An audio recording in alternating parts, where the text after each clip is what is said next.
서쪽 날개주 West Wing Week. Welcome to the West Wing Week, your guide to everything that's happening at 1600 Pennsylvania Avenue.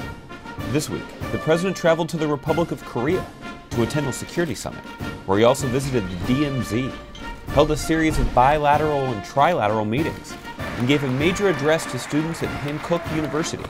While back at home, the new year of the kitchen garden got underway with this year's first planting. That's March 23rd to March 29th, or I've got Seoul. On the first Friday of spring, and with the Rose Garden in full Technicolor splendor, the President announced his nominee for the President of the World Bank.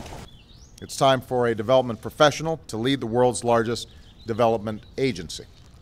And that's why today, after a careful and thorough search, I'm nominating Dr. Jim Kim to be the next president of the World Bank. I think I can speak for Secretary Clinton and Secretary Geithner when I say that we are looking forward to working with him. That evening, the President set off on Air Force One, bound for the Republic of Korea. And on Saturday, the President was still traveling. Crossing 13 time zones, one continent, and the Pacific Ocean, Air Force One made the 6,945-mile journey, or 11,177 kilometers for the metric folks. The President landed early Sunday morning Korea time for his third visit to the Republic of Korea as President. His first stop was the demilitarized zone, the border separating North Korea and South Korea. He met with American and Korean troops serving on the Korean Peninsula and saw North Korea firsthand. You guys are at freedom's frontier.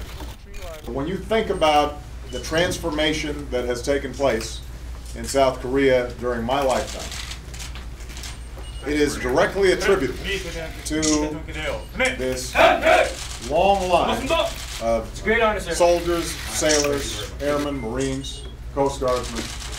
We're grateful to you. We're proud of you.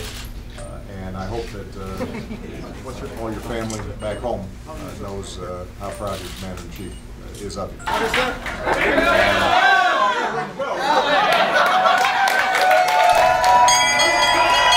In the afternoon, the President sat down for the first of many bilateral meetings during his Korean sojourn with Prime Minister Erdogan of Turkey.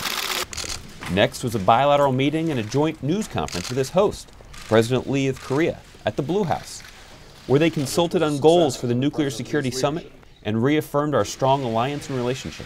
Then, they sat down to dinner, capping off the first of 3 historic days in Seoul. On Monday, the President marked the beginning of the 2-day Nuclear Security Summit with a speech, laying out the central purpose of his visit to the students of Hankook University of Foreign Studies. So our shared future and the unprecedented opportunity to meet shared challenges together is what brings me to Seoul.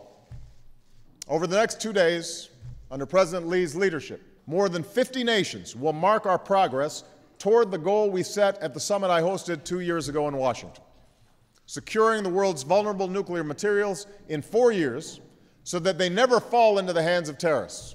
The President then sat down for discussions with the presidents of the Russian Federation, Kazakhstan, and the People's Republic of China before marking the official beginning of the 2012 Nuclear Security Summit. This was the second edition of the conference after the 2010 Nuclear Security Summit that the President convened in Washington, D.C.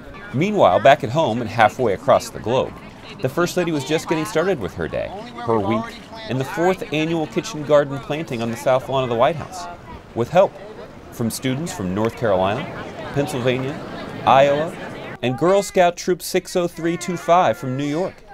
Meanwhile, back in Korea, the summit was now in full swing, with the first plenary session underway, and then a break for the so-called family photo, with the leaders of the nations participating in the Nuclear Security Summit.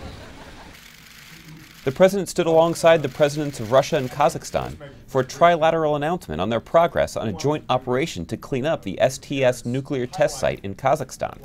He then met with Prime Minister Gilani of Pakistan before bidding farewell to the Republic of Korea with a final goodbye to U.S. troops there, thus beginning the 15-hour journey eastward toward home.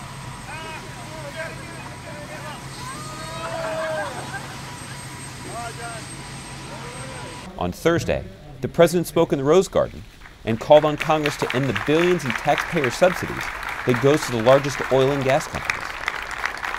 They can either vote to spend billions of dollars more in oil subsidies that keep us trapped in the past, or they can vote to end these taxpayer subsidies that aren't needed to boost oil production so that we can invest in the future. It's that simple. And as long as I'm president, I'm betting on the future. Later, the president did an interview with Clark Kellogg of CBS, stopped by to meet with members of the International Red Cross, and spoke to the Cesar Chavez Champions of Change, who represent communities all across America. To find out more information on any of these topics or to see complete videos of these events, go to whitehouse.gov. And thanks again for checking out your West Wing Week. And remember, Sunday is International Make Things Dance Day.